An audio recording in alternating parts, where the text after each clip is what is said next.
प्रयागराज में कांग्रेस का प्रदर्शन, ईडी की चार्जशीट के खिलाफ सड़कों पर उतरे कार्यकर्ता। नेशनल हेराल्ड मामले में कांग्रेस नेता सोनिया गांधी, राहुल गांधी, सुमन दुबे और सैम पित्रोदा के खिलाफ प्रवर्तन निदेशालय ईडी द्वारा दाखिल चार्जशीट के विरोध में बुधवार को कांग्रेस कार्यकर्ता सड़कों पर उतर आए। सिविल लाइन्स स्थित पत्थर गिरजाघर धरना स्थल पर कांग्रेस जनों ने केंद्र सरकार और ईडी के खिलाफ जोरदार प्रदर्शन किया। प्रदर्शन की अगुवाई शहर कांग्रेस अध्यक्ष फजल हाशमी ने की। उन्होंने ईडी की कार्रवाई को राजनीति से प्रेरित बताते हुए कहा कि मोदी सरकार विपक्षी नेताओं को बदनाम करने और उन्होंने दबाने के लिए केंद्रीय एजेंसियों का दुरुपयोग कर रही है। उन्होंने कहा कि कांग्रेस को न्यायपालिका पर पूरा भरोसा और सच्चाई जल्द सामने आएगी। यमुनापुर कांग्रेस अध्यक्ष अशोक पटेल ने भी केंद्र सरकार पर तीखा हमला बोला। उन्होंने कहा कि भाजपा सरकार सत्ता में आने के बाद से ही सीबीआई, ईडी जैसी संस्थाओं को राजनीतिक हथियार की तरह इस्तेमाल कर रही है। प्रदेश कांग्रेस महासचिव मुकुंद तिवारी और विवेकानंद पाठक ने इसे लोकतंत्र पर सीधा हमला बताया। उन्होंने कहा कि भाजपा देश में एक दल विशेष की तानाशाही थोपने की कोशिश कर रही है। राज्य कार्य समिति के सदस्य हरिकेश त्रिपाठी ने भाजपा पर बदले की भावना से राजनीति करने का आरोप लगाते हुए कहा कि कांग्रेस कार्यकर्ता इससे डरने वाले नहीं हैं और लोकतंत्र की रक्षा के लिए सड़कों पर उतरते रहेंगे।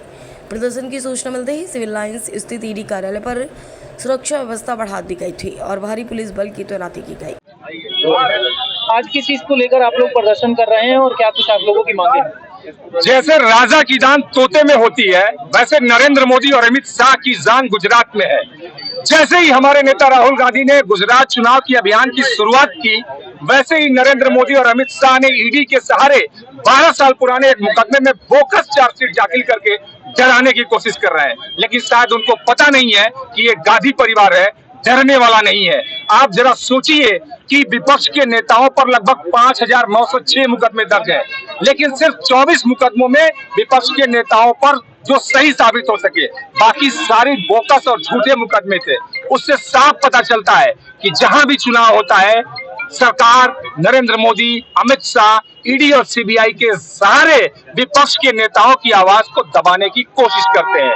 आज कांग्रेस पार्टी का एक एक कार्यकर्ता सड़क पे उतरकर पूरे देश में इस तानाशाही के खिलाफ आवाज को बुलंद कर रहा है।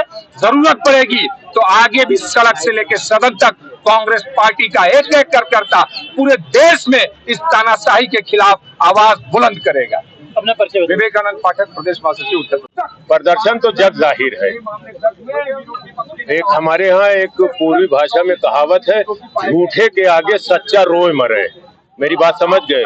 झूठे के आगे सच्चा रोए मरे।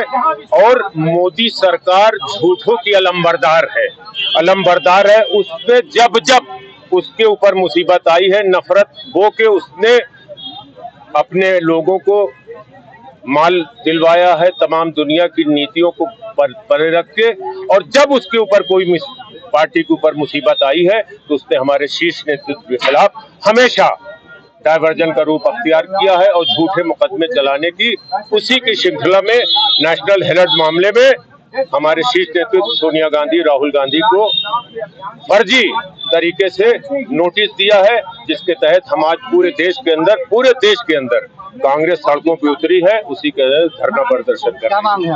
हमारी मांग है कि तत्काल प्रभाव से इस झूठी मुकदमे को तत्काल प्रभाव इसको खारिज करें। और जहां तक आप इस चीज को समझते हैं कि हमारे देश के अंदर सुप्रीम कोर्ट ने, खासकर उत्तर प्रदेश जहां हम आप खड़े हैं, सुप्रीम कोर्ट ने ये कहा है कि उत्तर प्रदेश की लॉ एंड ऑर्डर सिचुएशन बिल्कुल शून्य हो गई है। शर्म की बात है जब देश का शीर्ष नेतृत्व सुप्रीम कोर्ट का चीफ जस्टिस ये कह रहा है। और इनकी तो बात आप जानते हैं कि हर चीज इनकी नफरत के ऊपर है।